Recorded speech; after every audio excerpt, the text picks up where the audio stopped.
Hello there and a very warm welcome to TV47. This is Saturday Confessions. My name is Leangare and our sign language interpreter tonight is Wairimu. With us in studio tonight's story, Betty Wairimu. At the age of 11 years, she began smoking cigarettes. And also at the tender age of 13 years, she had already taken her first puff of bang.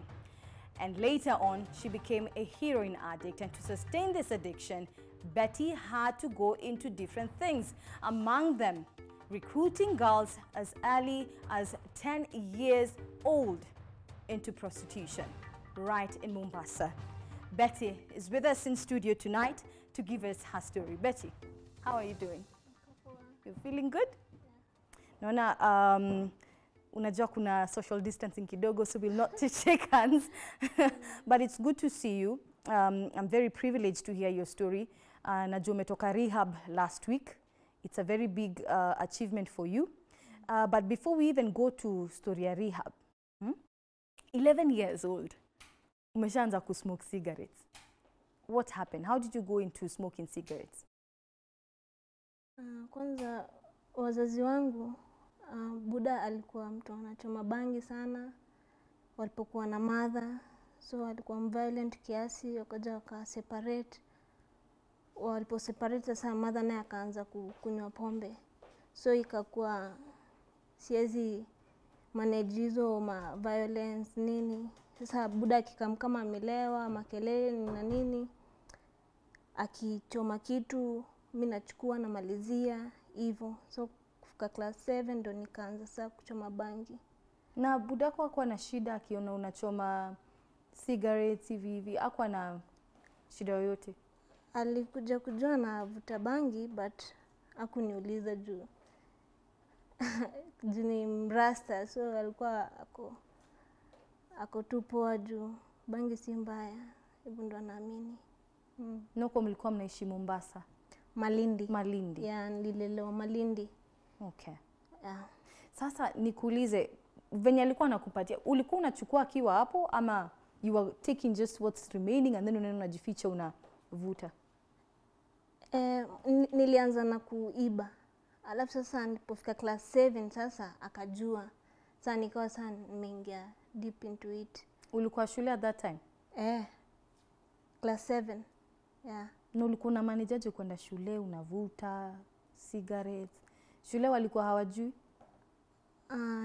Nilianza kuvuta. Sasa ikawa tena nachukua naenda nazo shule, nauzia mabeshte na nini. Class 8 nikafukuzwa.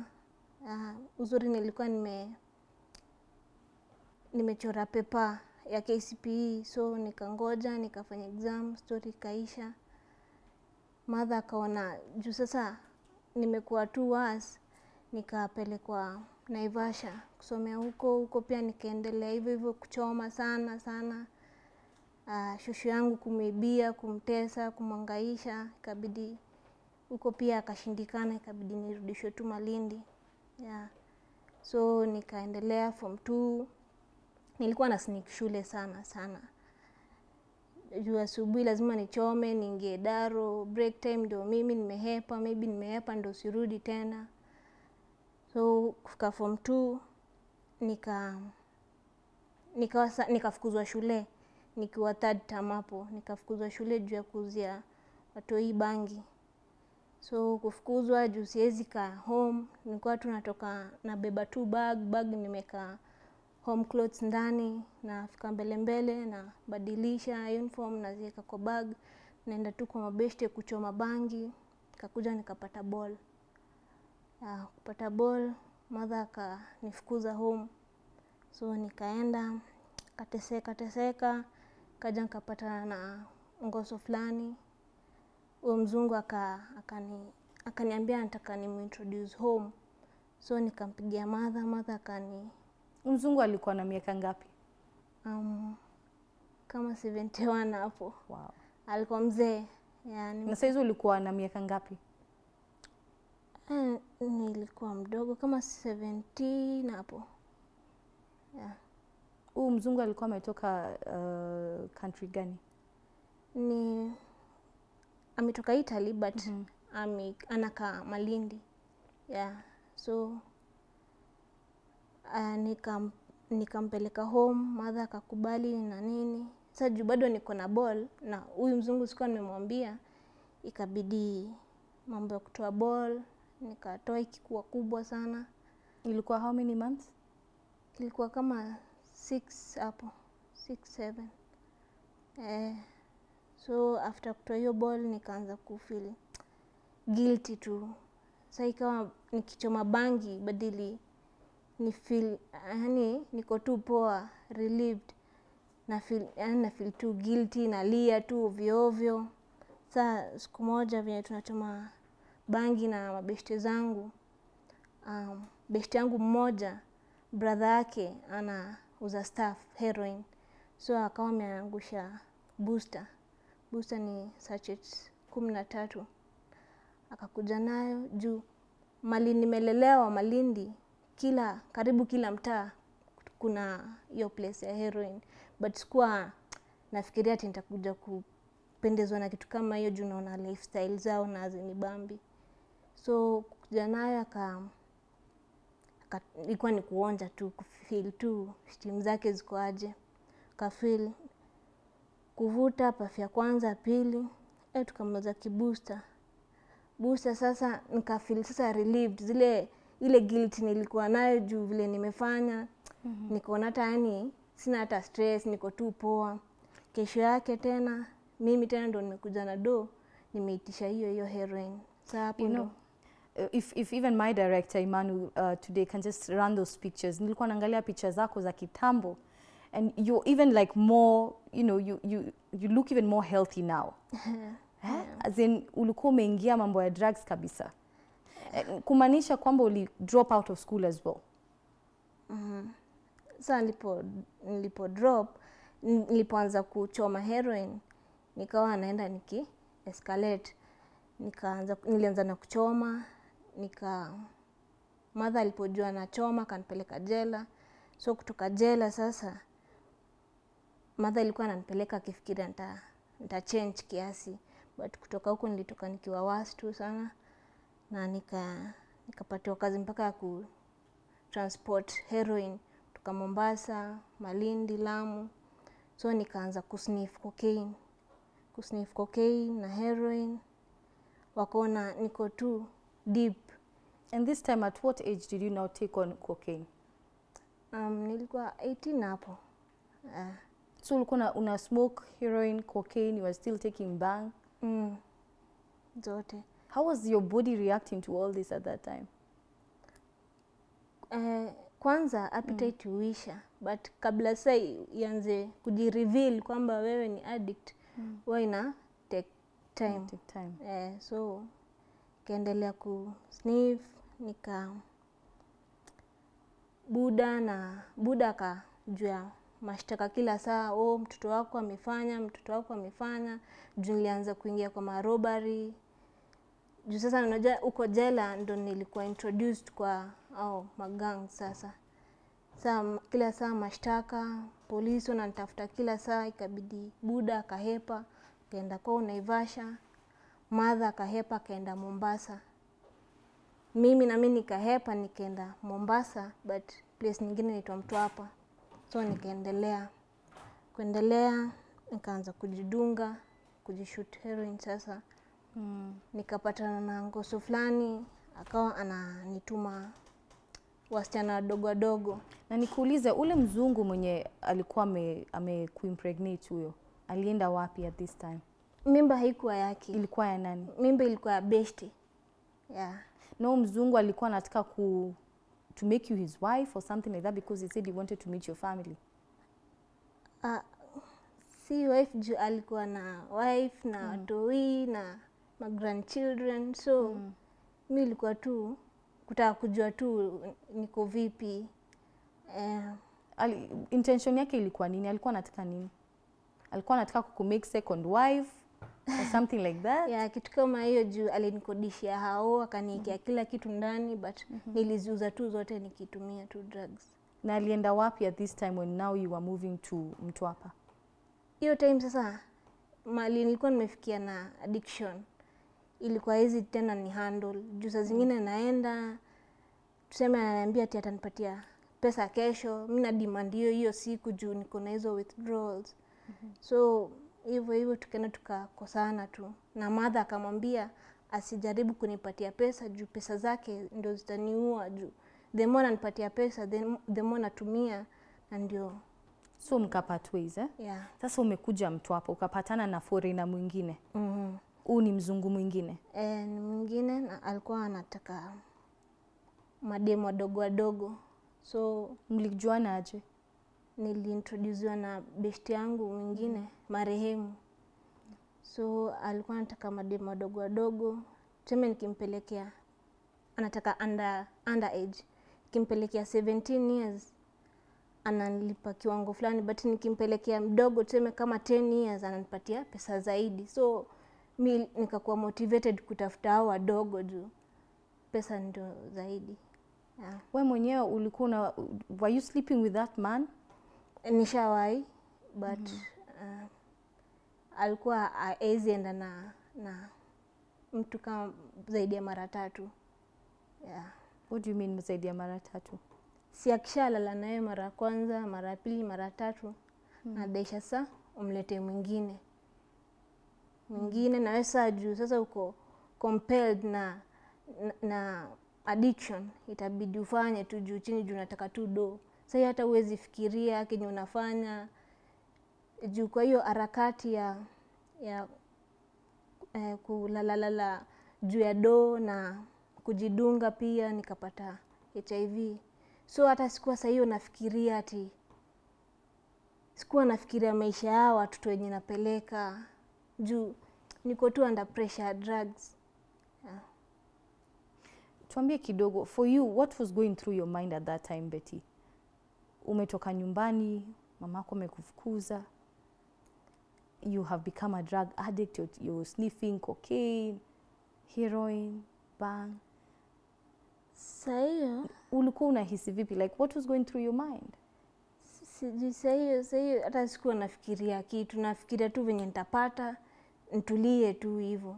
But nikipata, tuseme nikitumia, shida zinaisha tu saa hiyo. Baada kama 2 hours shida zimekuwa double sasa juu sasa steam zimeenda, lazima nitafute nyingine, lazima nitafute do. Unaona sana nafanya vitu zingine mpaka saa zingine nafikiria saa hii sasa nakuta yenyewe nilikuwa tu yani na risk tu maisha vibaya sana, na kurisk maisha za watu wengine pia kama watoto wadogo pia. Before tuende kwa watoto wadogo, nataka unielezee umesema kuna vitu ulifanya na ukiangalia sasa unajiuliza how could I do that? Tell us vitu zingine kadhaa tu zenye ulifanya zenye for you when you look back you're like I wish I had not done that. That was out of this world. Nilianza kupatiwa master key. So master key naenda tu kwa nyumba, nafungua, na iba. Na saa hiyo master key ya wapi? Ya kufuli tu yoyote. So naingia nyumba za watu ama nyumba ya za watu. Ulikuwa unapataje hizi master keys? Juu sasa si niko attached na hao magang sasa. Ni kama walikuwa wananitumia tu juu nilikuwa na kamili kadogo, nilikuwa na kamdogo, so haikuwa rahisi mtu kuni suspect. So saa zingine nilikuwa nikibeba syringe yenye natumia na bakisha damu kidogo ndani. Maana naweza patana tu na dem tu nione ako na mtambo poa, kuna simu poa, nini namtishia tu. Kimtishia akikataa na mdunga nayo, unaona? Niko na ile damu. And that time you're HIV positive. Yeah. So how many did you infect with HIV? Siwezi jua. Lakini walikuwa wengi? Walikuwa wengi. Juu wengine ni mabuda. Juu sasa nilikuwa nenda rodi saa zingine natafuta buda mwenye anakaa do, naenda naye, but intention yangu ni vile nitamuibia juu hiyo pesa atanilipa naona hainitoshi. So nataka tu kumuibia kila kitu ako nayo. So nitaenda kwenda na yeye, na so wenye watu walikuwa wananiona mimi mdogo, haongedhania kitu kama hiyo. kwamba uko HIV positive. Were you feeling guilty, Betty? Especially hours wenye ulikuwa unaangalia una dema na kapoa ako na bag anakataa kukupea unamdunga. How do you feel about that now? Sai ndio na feel na regret. But hiyo time siku hata nafikiria juu mimi ndaka tu vile nitapata tu faster niende nikapone nikajitibu. But sai wana regret, but venye na regret ndio inani motivate mimi kufanya kitu right sasa, ku reach out kwa watu kama hao wenye wenye wameathirika, wenye wako too oppressed hivyo. When you look back, au wenye unasema mabudo wenye ulikuwa unalala na wao, were they sometimes some of them married people? What kind of people were you dealing with? Na ulikuwa unapatana na wao wapi? Ni wazee, sikuwa na chukua kijana juu kijana hata yani hata kuwapoa juu yeye anataka tu akutumie tu, but mzee ako na kitu ya kwanza, unaona. Na wengi wao walikuwa wazee mabuda, so naenda nao. Sasa hiyo buda amejamini akifikiria yeye ndio ananitekea mimi advantage, but naenda mimi sasa ndio namuibia na hepa. Sitaki kujua nimeifanya nini, sitaki kujua, bora mimi nishapata nishaenda. Kuna skuli ulishikwa na hao wateja wako? Wateja sijawahi shikwa, but nimeshikwa tu na mob justice. Nimepigwa kama mara 5 hapo 6. Jela nimeenda sana, nimeenda kama mara 8 huko 9, nimeenda sana yani. Na tukiangalia kuzi unasema ulikuwa unapenda vijana upendi vijana because hawana pesa, unapenda the older men. Are there some who are popular people, watu wenye wanajulikana, wenye walikuwa nakuja wanaomba services from you?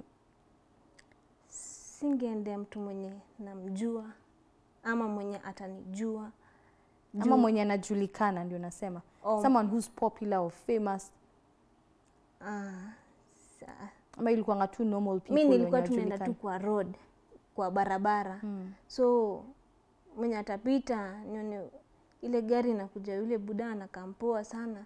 Juu hiyo mtu hapa mabuda sana wanatafuta wasichana dogo. So mimi nilikuwa nikitegea wanakam tu faster, naenda nao na waibia na change, naenda mahali pengine, naenda tuseme kama ni Shanzu, Bamburi hivyo.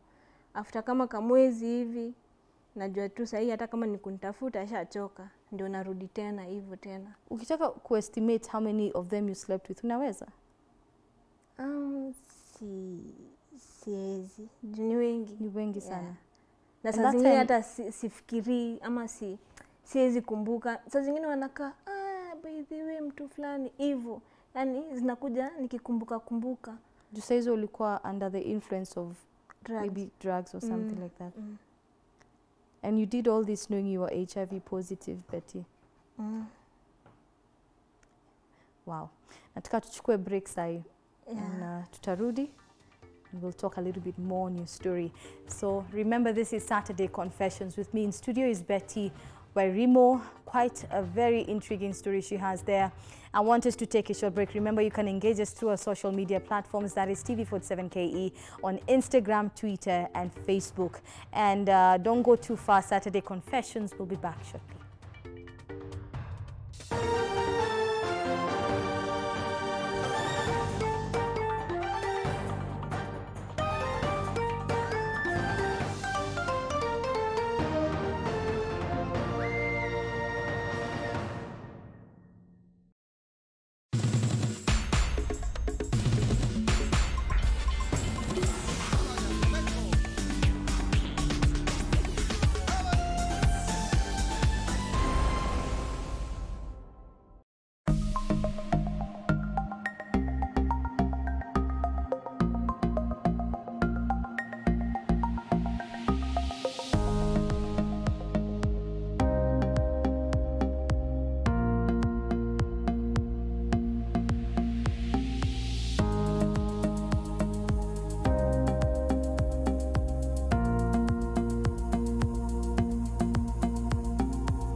For more inquiries, please email ads@tv47.co.ke or simply call us on 0748 205 604.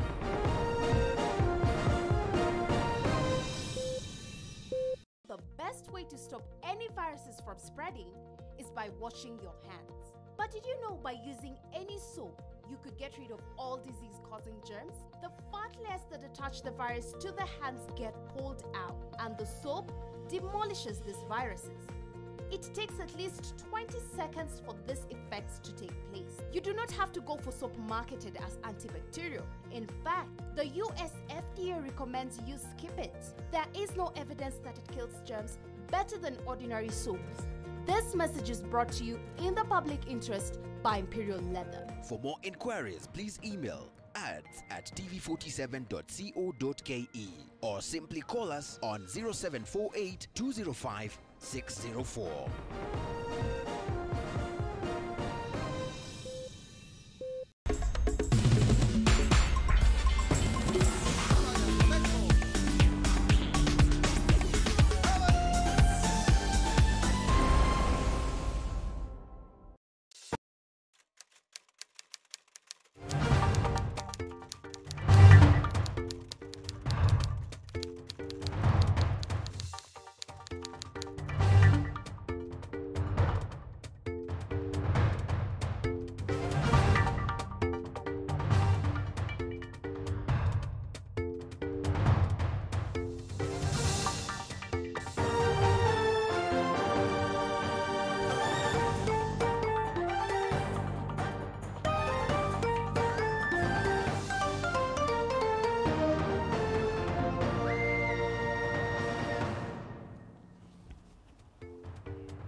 Welcome back. If you just joined us, you're watching TV47. Right here is Saturday Confessions. Remember, today we're talking to Betty Wairimu. Indeed, she has a very powerful story talking about the things she did back in the coast. Among them, being a drug addict, infecting people with HIV, but all this under the influence of various drugs, of which she had become an addict. Now, Betty, before we took a break, ulikuwa unanielezea you were sleeping with older men. You knew you were HIV positive, but you know, ulikuwa bado unalala na wao. Now, you had mentioned also that during this time you met another foreigner, mzungu mwingine. Tuelezea alikuwa anatakaje na alikuwa ametoka wapi? Anakaa Mombasa, but ni Mu-England. So alikuwa anataka mademu wadogo. Kimpelekea tuseme kama 16 years, si venye atanilipa poa kama nikimpelekea wa 7 years. So mimi nilikuwa motivated kutafuta hao wadogo zaidi juu unapata pesa zaidi. Tuseme ungempelekea wa 7 years, ungepata pesa kama ngapi hivi? Tuseme kama 7 years, nilikuwa naweza pata kama 20, saa zingine 30. Yeah. Na nikimpelekea 17, niende kishuka maybe 10, 15. Yeah. Kwa nini alikuwa anapenda wasichana wadogo sana? Kwa nini? Like the youngest ones. What was the fascination with the ones who are 7 years, 8 years? Hapo saa hiyo hata sikuweza kufikiria, hata sikuwa najiuliza maswali zingine. Na wengine au watoto wadogo nilikuwa nikibegiwa na au ma addiction zangu nipeleke watoto wao juu hata wao nataka za kutumia. So mimi nilikuwa napeleka tu, sitaki kujua, mimi bora nimepata pesa naenda. Yani tuseme your own friends walikuwa hawana shida wakipeana watoto wao? Unajua saa hiyo uko under pressure, yani unataka tu venye utapata do faster, upate tu drugs. Sasa baadaye tuseme kama saa hii ndo nakuja kuona nilikuwa nafanya nini. But hiyo inani compel, inani motivate kufanya vitu, kusaidia sasa wenye umeathirika, vitu kama hizo. Yeah. Nikuulize hao watoto, you know, walikuwa wanakubali, walikuwa wanalia, wanakataa? What was happening? Because 7 years is very young. Hata huyo wa 17. Walikuwa wanakubali. Mostly nilikuwa nikichukua kabila ya Wagiriama. So kwa tayari kuna shida. So kiambia mtu kuhusu pesa, hata kama si addict, umemwambia tu kuhusu pesa, anaenda tu. Anaenda tu. Hakuna mwenye yoyote mwenye alikuwa na shida, walikuwa tu wanakubali juu ya pesa? Kuna wenye walikataa juu. Nakumbuka nishapeleka pia best yangu, alikuwa tuseme kama 17, 18 hapo, but alikataa yeye. Na mwingine nilipeleka wa mtoto wa best yangu sasa, na alikuwa analia, but hata akilia juu ajui kuongea Ngoso. So huyo Ngoso ananiuliza anasema nini. Sasa mimi namdanganya, namwambia tu aseme tu anataka tu polepole, asimfanyie kwa nguvu, but sasa hiyo mtoto ataki. So kwa inabidi tu saa zingine mtu ataki, but mimi nataka tu afanyiwe tu, mimi nipate do niende. Uliweka ukapatana nao like after sasa wamelala na huo mzungu? How were they when they were coming out? Were they traumatized? Walikuwa sawa? Walikuwa wanalia? What was going on? Nilikuwa gana wao kwa gari. So huyo Ngoso kuna place mahali ni beach, but mahali pamejificha kiasi. So huyo Ngoso tulikuwa tunaenda na yeye, mimi nakaa mbele. Sasa tushafika huko kwa hiyo beach sasa kwa ufuo, mimi nakaa mbele, wao wako nyuma, mimi niko hapo nasikia kila kitu inaendelea. But mimi haja yangu ni wamalizane tu faster, mimi nijikate. Wow. But hao wasichana walikuwa wanatoka hapo wakiwa aje? Were they traumatized? Wengi walikuwa wanafurahia juu wanapata do. Hata wengine wananiambia niwapeleke tena.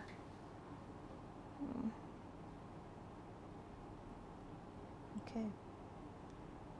Right. So when you went on with this, unawapeleka hao wasichana, unasema wengine ulikuwa unaletewa na marafiki wako wenye ni your fellow addicts, wengine ni marafiki wako wenye, wengine pia umesema wengine walikuwa nakataa. Hao wengine ulikuwa unawatoa wapi? Naenda tu mitaani tu huko, natafuta tu,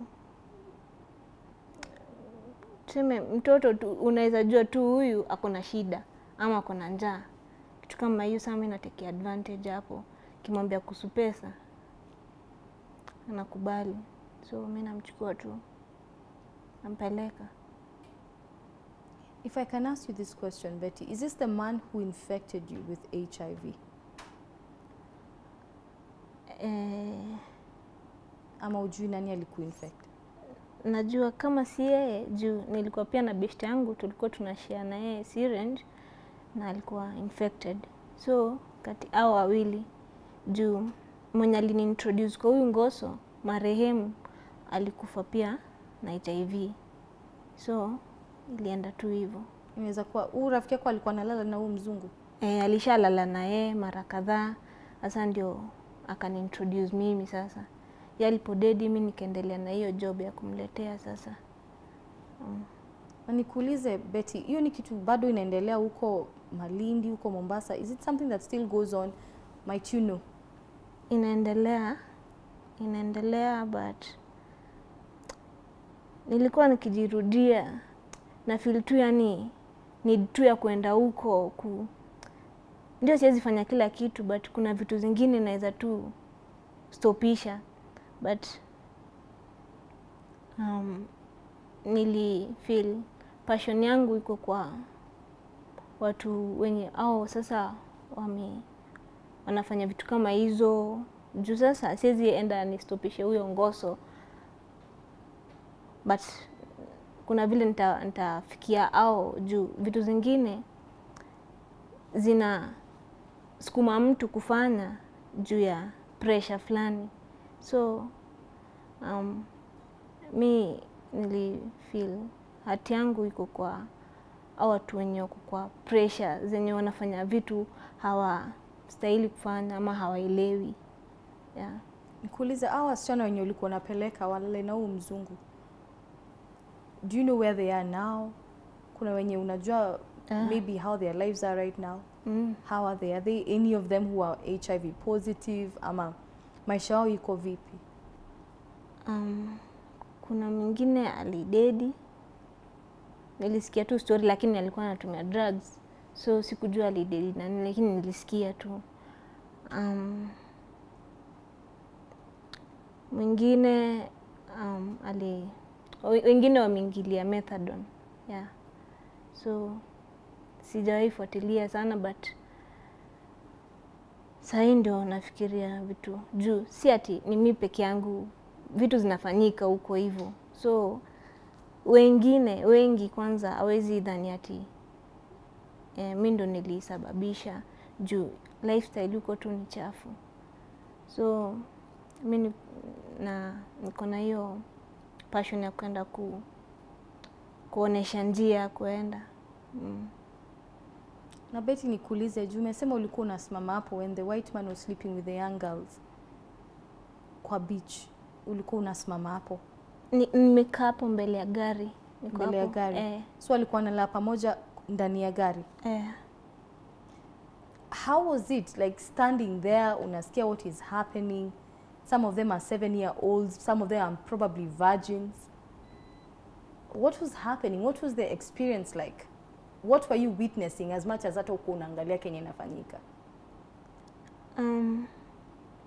Mara nyingi nilikuwa nikijua niko na date sasa napeleka mtu, and hata kama sina do nitakopa heroin juu nikirudi tu si nitamlipa. So naenda kama niko hai.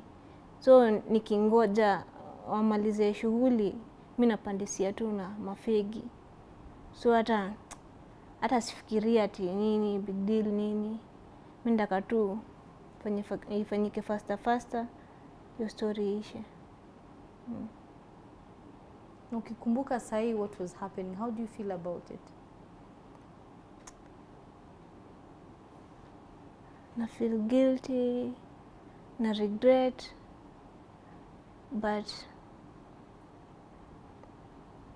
vile na regret naongeza motisha na kuwa motivated kwenda siwezi fanya kila kitu, but hizo vitu zenye naweza change na nataka kuchange. Yeah. Tuseme kama watu wenye wanajijua wako infected na wanaendelea kusambaza, unaona vitu kama hizo si poa. Mtu wako kwa drugs ajua anafanya nini, yani tu kuonesha tu watu hii si njia. Tuseme kama mtu hajaingilia drugs, kumuonesha hivi ndo ukua, so usijaribu hivi. Yeah. Kuchange tu life. Nataka kujua at that time ukipeleka hawa wasichana umewa recruit into prostitution, familia yako ilikuwa wapi? Your mother, your father? Sasa hiyo hatuko tunabonga.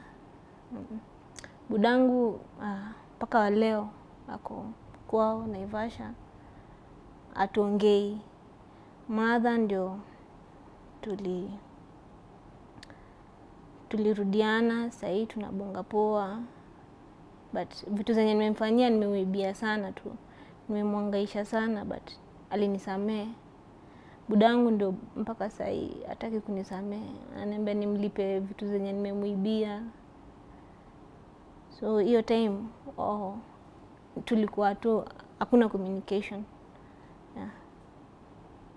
Now Betty, if you try and remember how many girls you recruited into prostitution to sleep with this white man, by the way walikuwa wanalala na huyo mmoja peke yake? Yeah. Huyo tu. How many of these girls would that man sleep with in a day? Kwa siku napeleka tu mmoja. Yeah. Hiyo ni Monday to Sunday? Saa zingine tume yeye ndo ananipigia simu niletee. Mimi na fast nampelekea. Na uliniambia he used to sleep with one person only 3 times and that's it is done. So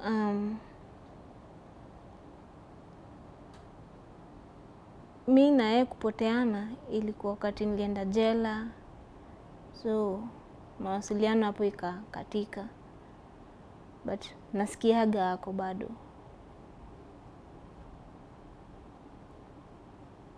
If you can just remind us, how old was this white man? Sikujua age yake, but nikiestimate ni kama 55-60 hapo.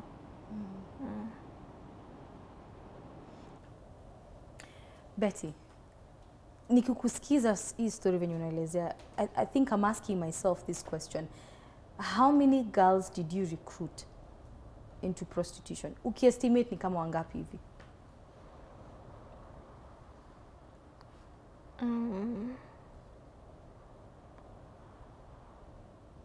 Mimi nilifanya kama kwa mwaka hivi, na kuna tu miezi kadhaa ndio nilikuwa jela. So nikitoa hizo miezi nilikuwa jela, juu hizo zingine nilikuwa kuna bidii ya kutafuta.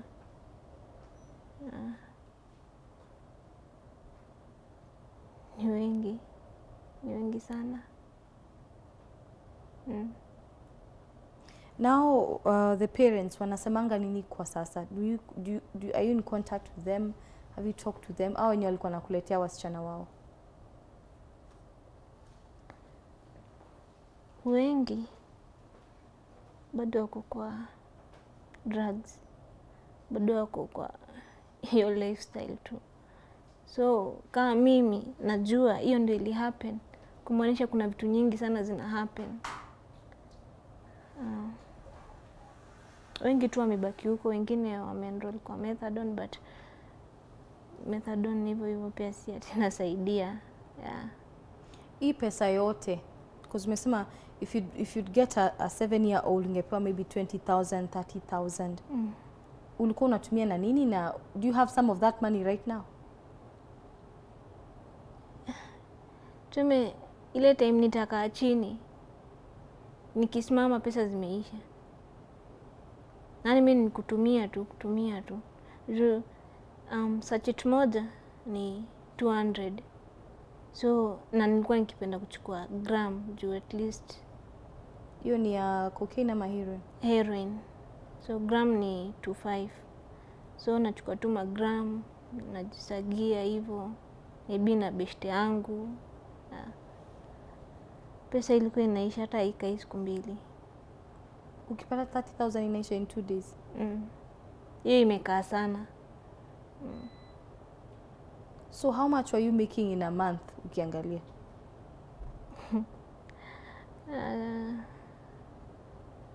Juu unasema each day ulikuwa unapeleka msichana mmoja, si ndio? And rough estimate ulikuwa unapata 20 to 30,000. But si zote nilikuwa napeleka kwa pusha. So mi sikujiekea ama hata kununua nguo ama kitu tu singeweza kujifanyia. Nikipata do mbio maeneo base tumia mpaka ziishe. Na ukisema pusha, what do you mean? Pusha ni mwenye sasa kwa maeneo sasa, kwa base mwenye anauzia watu. Unajua kuna mwenye alikuwa nakuuzia hizo drugs. So ukiangalia within maybe 2-3 days ungepata 90,000. Na zote zinaisha. Wow. So huyu mzungu uliwahi kumjua zaidi ya kumletea wasichana? Kujua labda penye anaishi, ile kazi anafanya, penye anatoa pesa? Niliambiwa mali anakaa, but mambo na kazi sikuingilia hivyo sana. juu hata sikuwa concerned. Na unaona alikuwa anatoa pesa wapi?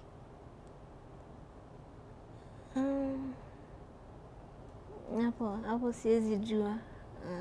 Jua tukufikia kuongea hiyo part.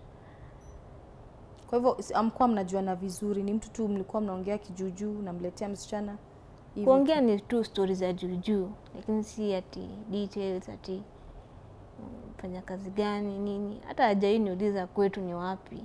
Unaona? Vitu kama hizo. Ni tu stories za juujuu. Msichana alikuwa poa, unitafutie hivi na hivi. Hivyo tu story tu za juujuu. Na umesema ulifanya naye kazi for 1 year, sivyo? Yeah. Now, at what point did you part ways with this white man? What happened? Wakati nilienda jela na alikuwa amenibuy phone. So kwenda jela nikapoteza details zake, namba yake. So kutoka ndio tukua igongana tena. Na ukuwahi mtafuta ujaribu kujua penye yuko? Nilisikia tu mahali anakaa, but sasa hiyo nimetoka jela, uko jela juu situmii drugs, ndo at least najirudia nakuta hii si poa, so hata nikaachana tu nayo. Na nikuulize, why were you in the jail in the first place? Nimeenda mara nyingi. Mara nyingi nimepatikana tu maeneo kwa base. Chapelekwa juu ya breaking and stealing. Nimefungua nyumba ya mtu, nimeiba kama flat screen hivyo. And this time ndio upart ways na huo mzungu, ulikuwa umefungwa jela juu ya nini? Ilikuwa breaking and stealing, nilikuwa remand. For how long were you in the jail? Remand nilikuwa 8 months. Nilikaa 8 months. Huyo mwenye nilikuwa nimeibia, yeye alikuwa anataka tu nikubali kesi juu si nimefanya, but mimi sikuweza kukubali kesi. So ilikuwa akikuja kotini mention, anatishiwa na hao wafungwa wenzangu hao, anaambia wewe tukitoka tunakuua. Sasa nikaa alitishika, akaogopa, aka withdraw kesi. Betty, it seems like you are very influential. Ulikuwa na wasee wengi sana wanakusupport, mabeshte wako. Watu wakiwa pamoja, kama mnafanya kitu moja, si obvious mtasupportiana. So now umepart ways na huyu mzungu, umeingizwa jela, ukatoka, hauna namba yake. What happened thereafter? Nikaendelea na breaking and stealing. Nikakuja nikawacha, nikaanza robbery. Hiyo time tuliibia mzungu uko beach. Tukamwibia laptop, kamera, simu na pesa zikachinchiwa, ilikuwa 150k. So tulikuwa watatu. Pati yangu ilikuwa ni kwenda tu kuzubaisha, alafu hao wengine wawili wakuje wamsanye. So ndio tukachukua, tukagawanya, mimi nikapatiwa 80 juu ni noma. Mimi nikakimbilia huku Nairobi. So kuja Nairobi. Which year was that? Ilikuwa 2016 hapo. Mwisho. Kama December hapo. So kuja huku nikafika tao. Lakini juu nikaulizia, unajua watu wakutumia heroin, nikawa najuana, tunaweza tu kucheki nione tu huyu.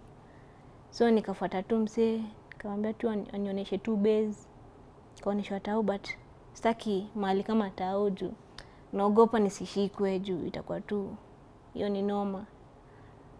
So nikaonyeshwa Kawangware, kaenda Kawangware, kidogo kidogo kapatana na countryman. Countryman ndio nani? Countryman ni pia ni former addict. Alichange, sahii ni pastor.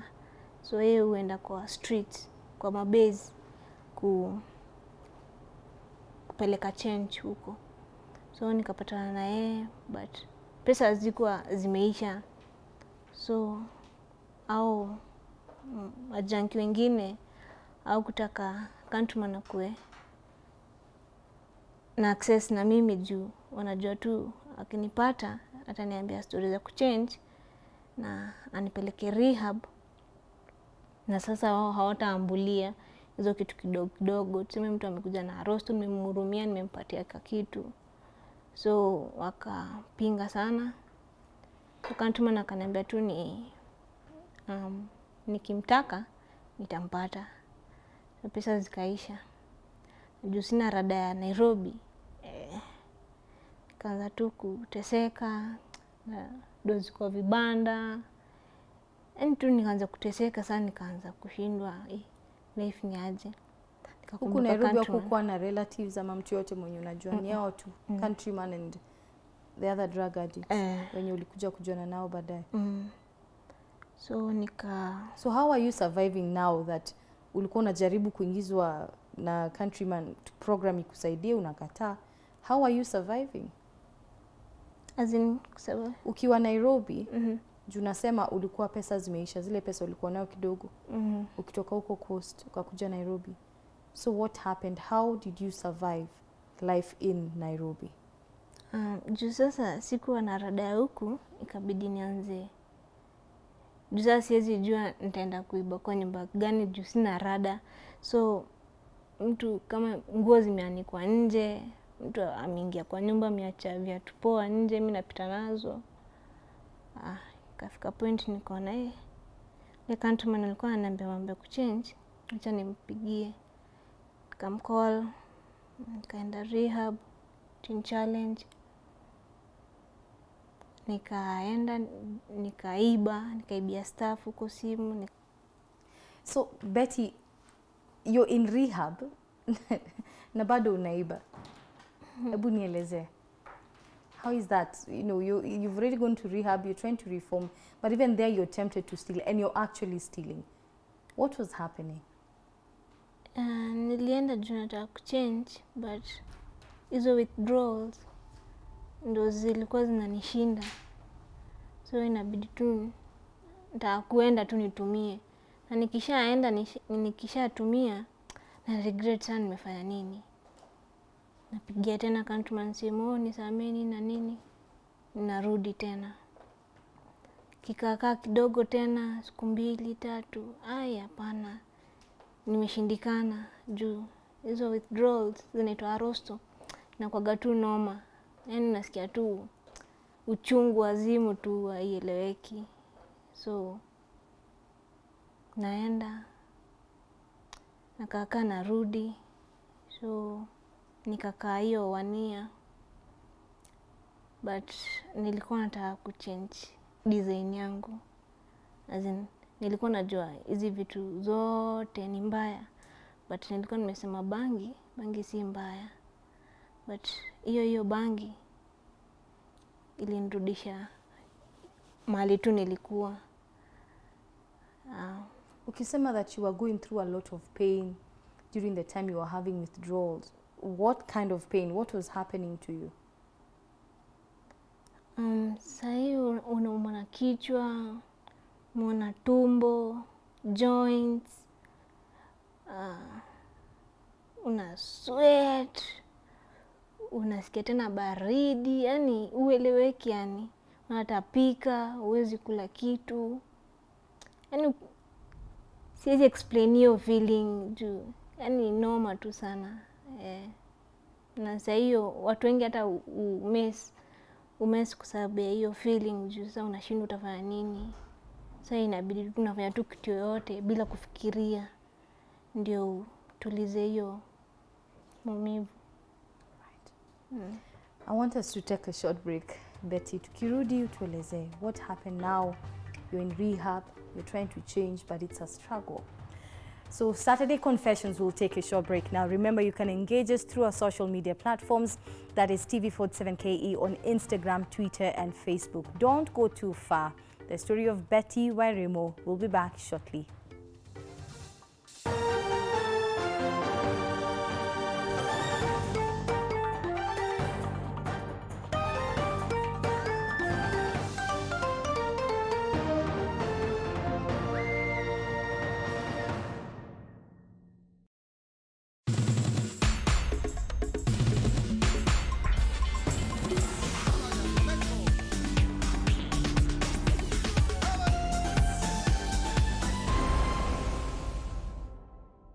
The best way to stop any viruses from spreading is by washing your hands. But did you know by using any soap, you could get rid of all disease-causing germs? The fat layers that attach the virus to the hands get pulled out, and the soap demolishes these viruses.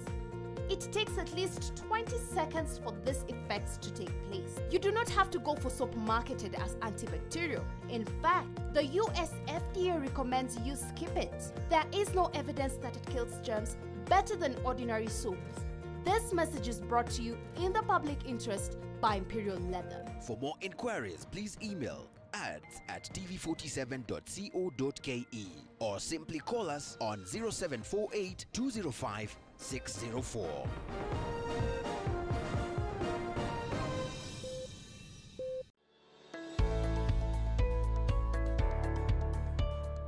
My name is Sujata Kotam Raju. I am the National General Secretary of Hindu Council of Kenya.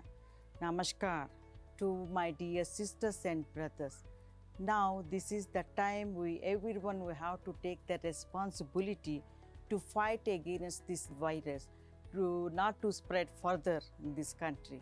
If at all, if you want to go out, maintain the social distance. Avoid going to the enclosed areas like supermarket, temples, churches, and any religious functions.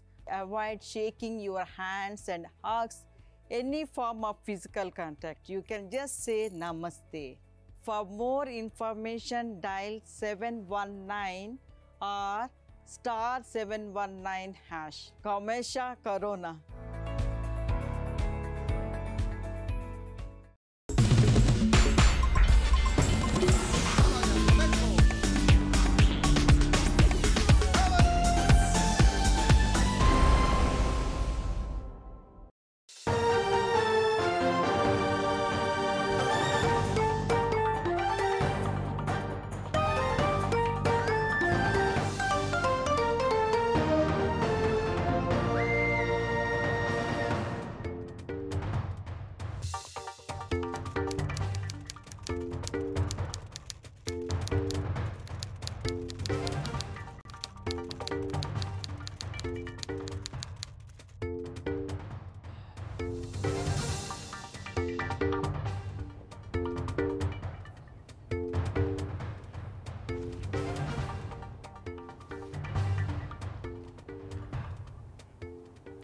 Welcome back. If you just joined us, this is Saturday Confessions right here on TV47.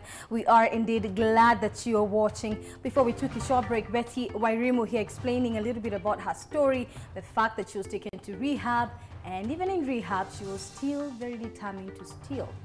So Betty, umeingia rehab, unapata withdrawal symptoms, na bado unaona lazima, you steal.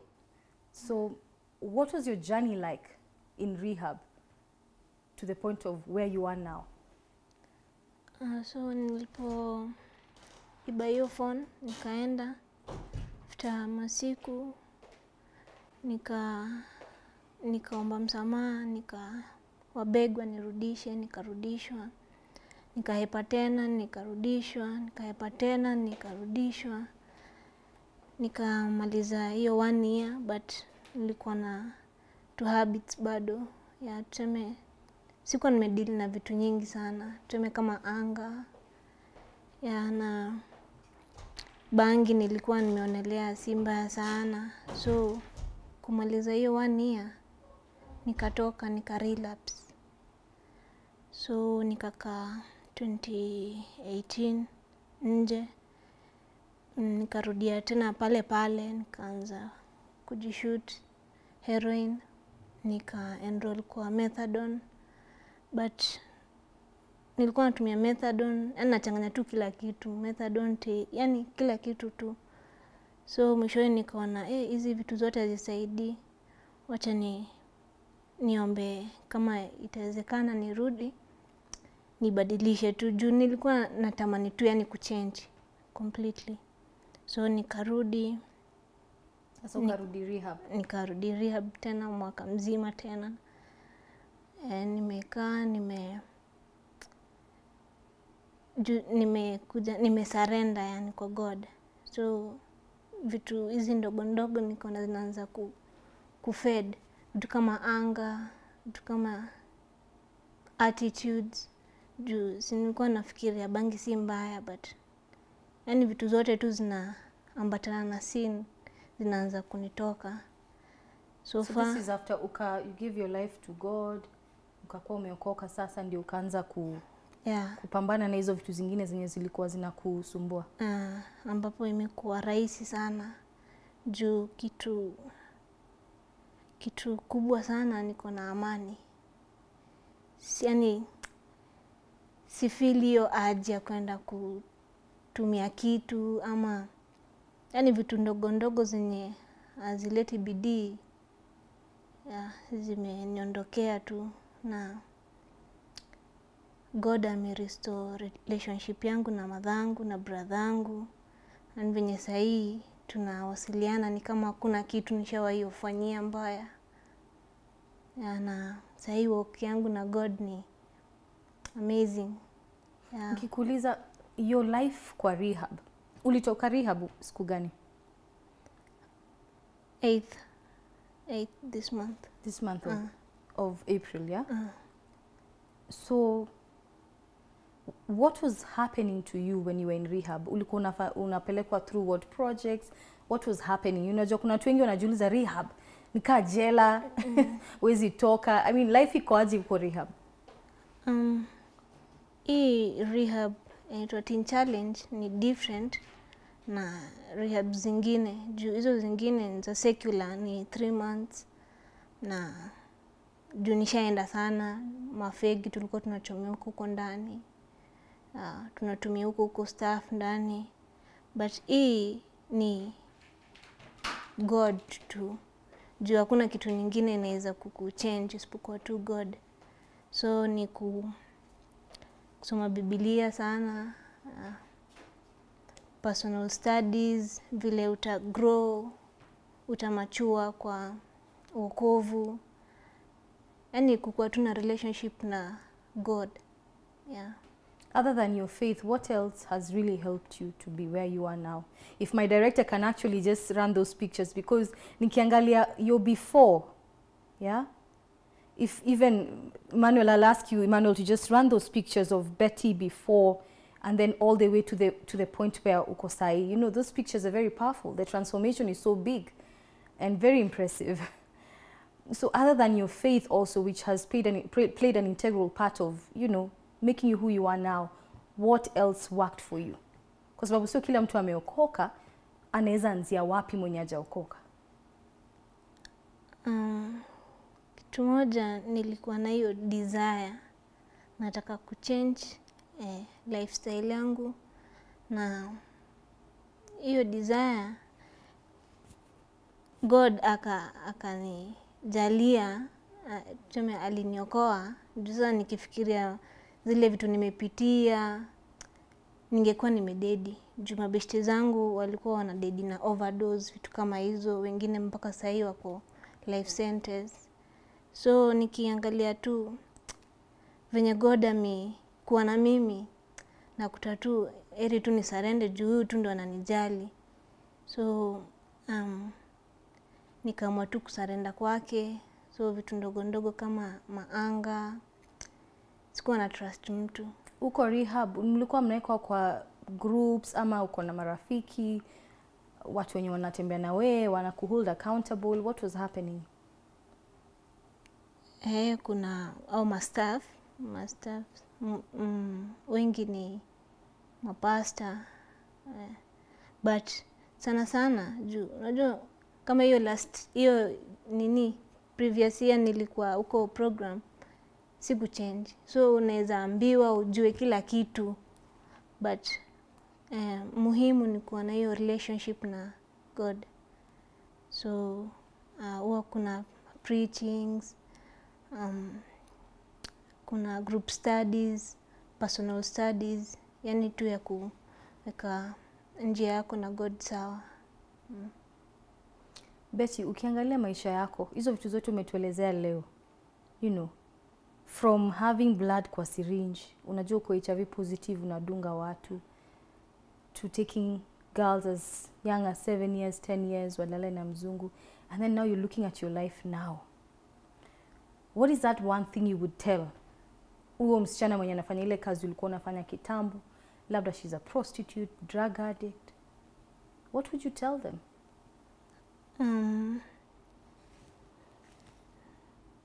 Nikianzia home, mimi nilianzia home. Wazazi wana play part kubwa ya kuchangia. So wazazi wanafatua makinike na uzazi wao, na wenye wajaanza drugs ni wise learn through mistakes za watu wengine, but ni wise learn through mistakes, but ni wise learn through mistakes za watu wengine. So kama mimi sahi na feel tu yani nataka tu kushare juu, nataka tu yani watu wajitahadhari ama wajitahadhari. So drugs si kitu poa. Kama umeona mtu imekuwa hivi, si kitu ya kuvutia. So kama hujaanza, usianze, na kama umeanza pia hakuna time, haiko too late, bado unaweza acha na ubadilishe mienendo yako. Na wenye wanachukulia watu advantage, kama tuseme kama watu kama hao wazungu nini, au wanatumia watu vibaya,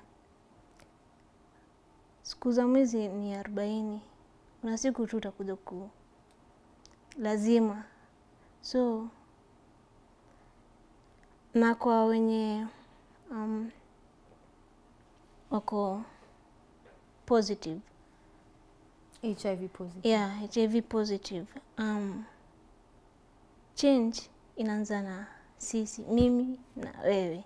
So tunafaa tujaliane. Kama venye saa hii ni story ya corona, ukisikia mtu ako na corona alafu anazura mtaani, si utataka huyo mtu achukuliwe hatia? Na huyo mtu mwenyewe mwenye ako infected anafaa yani usiambukize wengine. Yani tujaliane. Yeah. Juu sisi ndio tutastop na tutafanya maisha yetu itakuwa nzuri, na pia tutapendeza Mungu zaidi. You know, finally, Betty, I'm interested to know, now you're out of rehab, you came out of rehab last week. What do you want to do with your life as we come to an end of this show?